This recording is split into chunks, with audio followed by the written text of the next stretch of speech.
Hi, I'm Dave Snodgrass, and today on Table Ready Gaming, we're back down at the hobby bench. Today we're just going to be painting a half-orc and kind of showing you some little quick techniques that I use to get a miniature ready for the game table super fast. All in all, this project took me about an hour to complete, and my light just died. So let's get started. Alright, so we're going to get started with this yellow olive from Game Ranges. And we're going to start just by laying down the dark tone for the half-orc, troll, ogre thing's skin tone. Now, I'll be completely honest, this miniature is one of those, it came from the bits box. I'm not 100% sure what range this model belongs to, so if you can identify it, then we'll get your free internet cookie. So you'll notice this miniature has also already been primed. I did this with my airbrush off camera, and then I just put down a heavy wash of Army Painter Strong Tone. And that just helps me see kind of the details in the miniatures and stuff like this. Does some pre-shadowing. I actually like this method a little bit more than like a zenithal highlight because of the way I paint. I don't really seem to get much from a zenithal highlight. Again, this is another way you can kind of just prep a miniature to get ready. And it's just been primed a basic white with that black wash. It gives you a nice gray and then shows off all the shadows and can really let you see the detail of the miniature. So after we do that, we're going to start laying down a green highlight on the skin.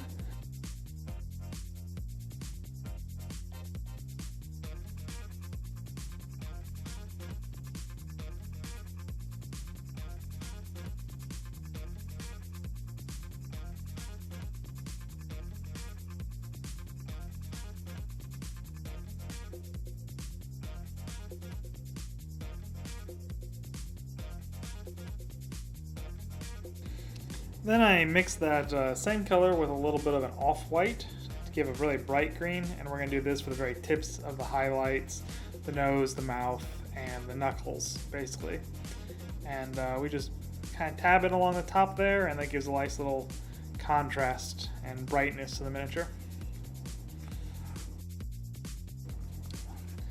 Next, we're going to use Games Workshop's green wash, and we're going to go ahead and just put that all over the skin, and that'll start to pull those extreme highlights back down and blend it all together. Then we're going to come in with some deck tan and use this color to put in some little details for the eyes so we can kind of see where our eyes are at. And they are tiny little beady eyes on this guy. After that, we're going to start painting his clothes.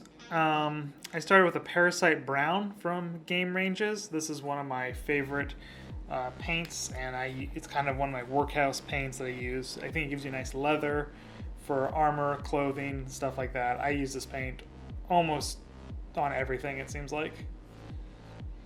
And we're just going to pick different parts of the miniature and keep applying this Parasite Brown. For him, I did a lower pants, his shoes, things like that.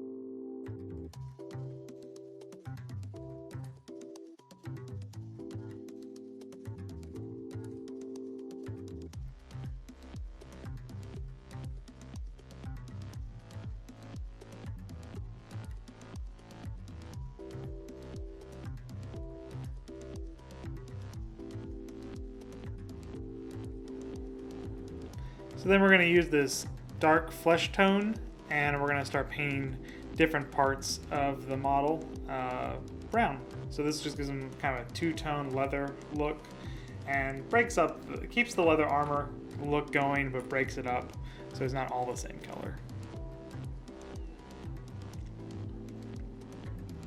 We're going to paint that mainly on his hat, his helmet, little strips around him, his helmet, and yeah.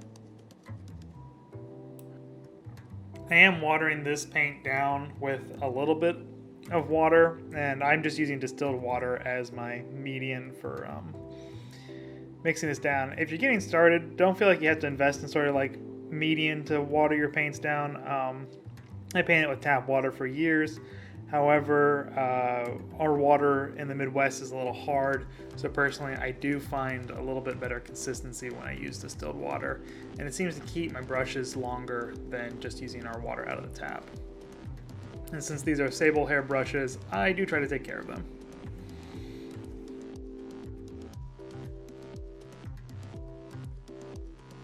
There we go, we got the helmet all wrapped up there. Next we're going to use this heavy skin tone and apply that. We're just going to paint his pants and some other parts of him. Again, we're keeping a very brown leather palette with him. I think it blends well with the green. I didn't want this guy to look too sophisticated, so just a lot of browns. But we want to break those browns up. We didn't want it to be the same brown all over.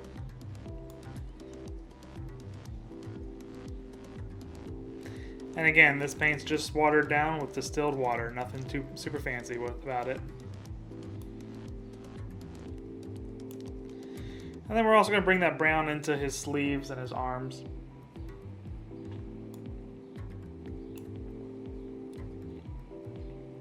Part of the reason we're doing this is because I'm going to shadow him with one wash. So I want to keep colors that are going to all be able to be shadowed with the same wash once that's done.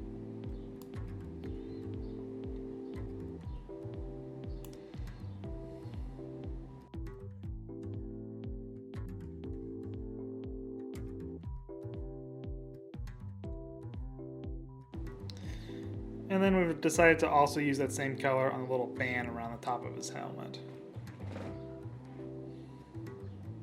I was again thinking about going with a more metallic maybe up there, but I felt like this tan just brings the leather armor.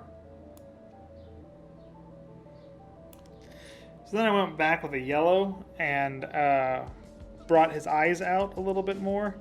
And I just went over that deck tan with it again. That deck tan is a great color for covering up dark colors. So if you ever want to go from a dark to a light, lay down a base of that deck tan from Vallejo and it'll get the job done. Now we're just moving on to the metallics. Here I'm using the scale 75 metallic line. I believe this is the black metal metallic. And had a little bit too much there on the brush, so just went ahead and wiped that off. But of all the metallics that I've used, I do have to say scale 75 is one of my favorites.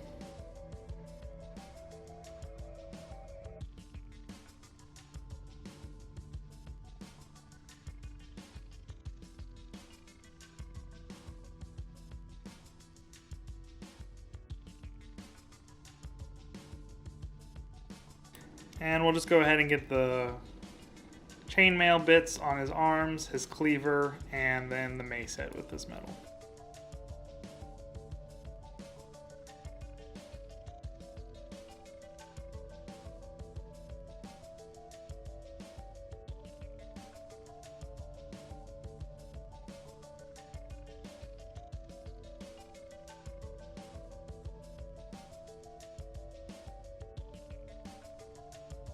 Next I'm using this shield brown from Reaper! And we're going to paint the shaft of his weapon with that. Now the thing with Reaper! Paints is they're not as thick as the game ranges, so you don't quite have to water them down as much. And with those paints, I encourage you to give them a good shake before using them, and if you really decide to start painting with that paint line, you might want to invest in a paint shaker, because that really can make a difference to the life of those paints and the color that you get out of them. So the good news about them is that they don't require as much watering. They're kind of almost out of the pot, ready to use. The downside is their pigments do tend to separate worse than some of the other paint lines.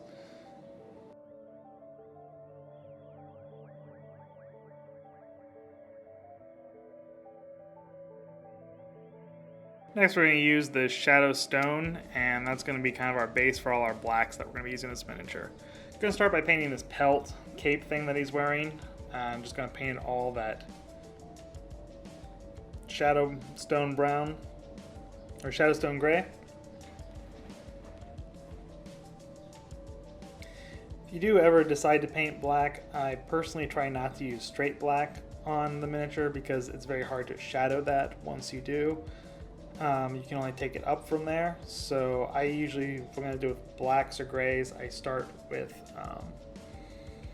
a dark gray, and then I'll usually use inks to bring it down, and then lighter colors to bring it up. And really, when painting black or gray, if you want it to be black, you put less highlights on it and you use more black paint. And if you want to keep it more of a gray look, then obviously you use more grays and then shadow it with black. This is gonna be like I kind of saw this as like a wolf pelt or something. So we're actually just gonna highlight this and then we'll shade it with the same brown we shade the rest of this miniature with at the end. And I think the end effect comes out really well. Then we use this aged bone, and we're going to start painting the bone on him. He's got this little like bird skull thing on his chest here, and then we're also going to start painting the horns on his helmet the same color. Sometimes we have to do 2 thin coats with this bone color to get a nice consistent color over it. So went back and did that. I'm going to use the Reaper bone shadow to paint the base of the skull, the horns, and then also the inside of the bird skull.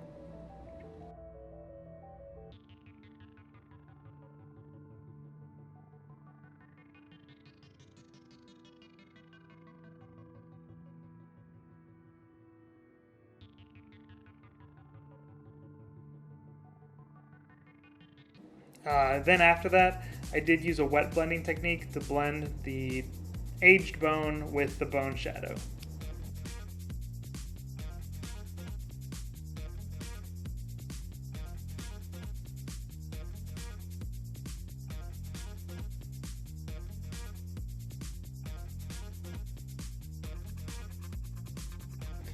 Then we use this Blanco off-white, and we're just going to highlight the very tops of the horns with that. And we'll try to use the same wet blending technique to make that blend a little bit more consistent. And this just makes the horns look a little bit more interesting, in my opinion, than painting them all one solid color. It gives a nice little transition through them. Then we're going to use that same color to do some extreme highlights on the bird skull. And then we're using that aged bone shadow to put inside the eye sockets and the nose cavity of the bird skull to add more depth to it. And these highlights look very extreme right now, but they'll go back down once we do our wash. And then we're just doing some touch-ups. I mixed that off-white that we showed for the bone highlight with some of that stone gray from earlier, and that's going to give us our highlight on the cloak. Again, I was just trying to get this guy ready for the game table, so I was using what was available on the table and kind of just making this up as I went. Sometimes by limiting your paint range and what you have available to you, that can actually increase your paint time because you just kind of work with what you have, and also you can give the miniature a very consistent look. So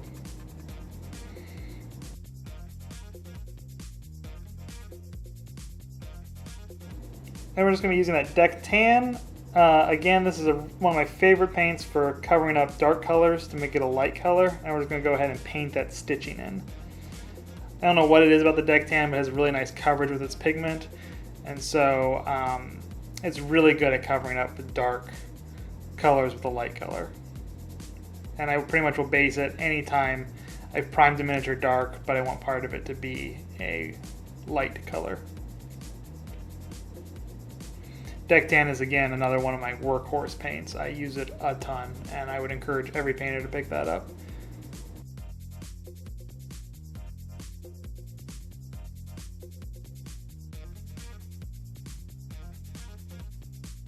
I'm using that shadow gray again, and we're going to go ahead and start painting the wrap on his cleaver, that same dark gray color.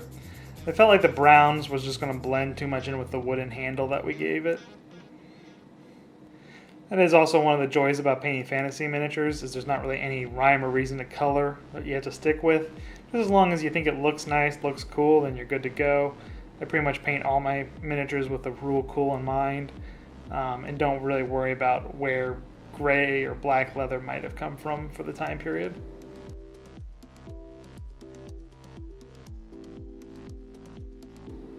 Then I'm going to use this off yellow to paint the shield.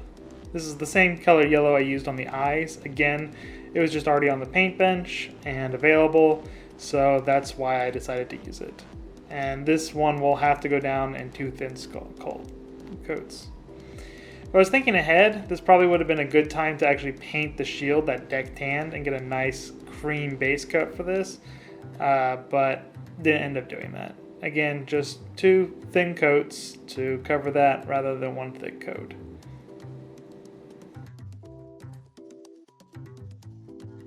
And I kind of wanted the shield to look a little aged too, so it's not even the cleanest coat that we put over it, but once the wash is on it, it takes care of that.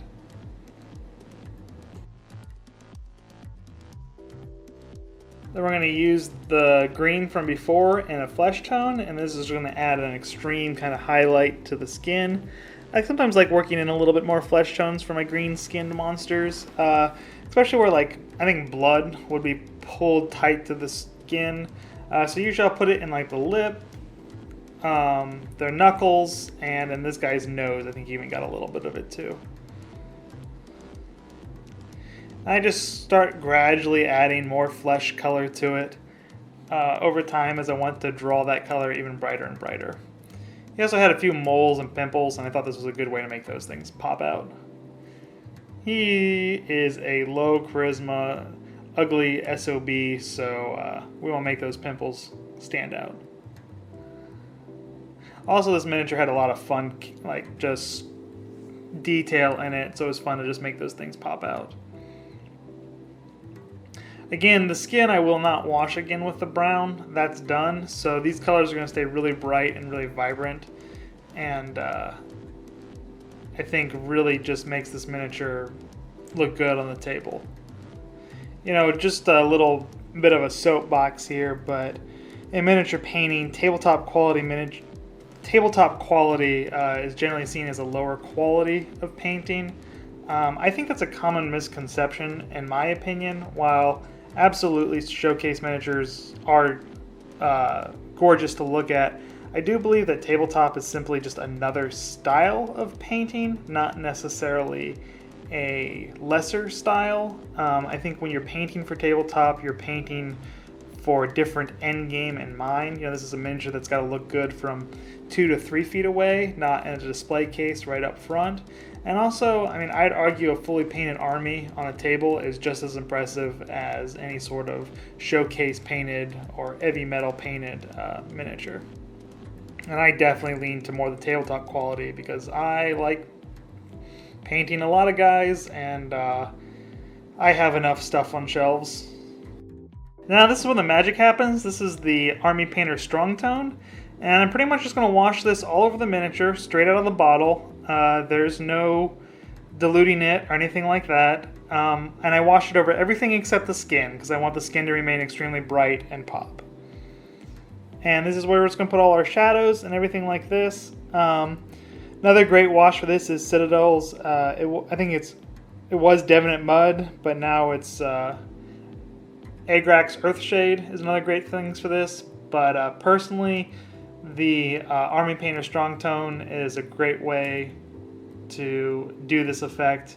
I think it blends better and kind of finds those recesses better. So I really like the Army Painter inks and can't recommend them enough. So if you haven't used them, I think they're definitely worth checking out. Then we're going to go back with the metallics. We're just going to paint out some little details like these little rivet things on the shield. So then I decided to use Scale 75's Black Gold to go ahead and start painting some of his little bibs and bops to add a little bit more contrast to the miniature and make certain details just jump off of him. One thing I did that is he's got these little gems on his bracer that I painted silver, so I thought that was it. My kind of thinking to this is I imagine this guy kind of as a mercenary, so he carries all his wealth with him, and one of the ways he does that is in like golden gems and little fancy baubles that he can trade for, room and board or other expenses. If you think this guy's still wet, it's actually not. The strong tone from Army Painter does usually leave a little bit of a gloss sheen to the miniatures, so that's why I'll always matte finish mine when they're done to remove that. So it's not something I really worry about.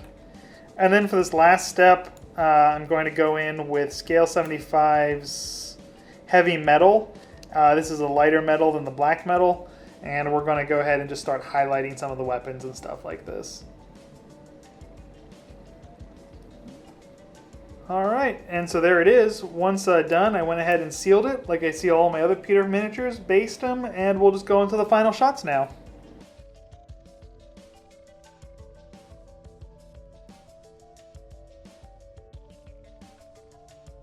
Right, and so there we had it. We're going to keep this video super simple, super short. It's good to be back down the hobby bench and be painting again. I hope you enjoyed today's video. If you did, please feel free to support the channel by sharing it, hitting that like button, hitting the notify icon. That does help these videos get circulated in the whole YouTube algorithm thing. Again, I'm Dave Snodgrass. This is Table Ready Gaming. Click over here if you'd like, click over here if you'd like to subscribe. One of these two ways is going to be subscribe. And then somewhere over here, there's going to be videos that YouTube thinks you like or might enjoy. So thank you so much for watching, and I'll see you on the next video. Have a great day.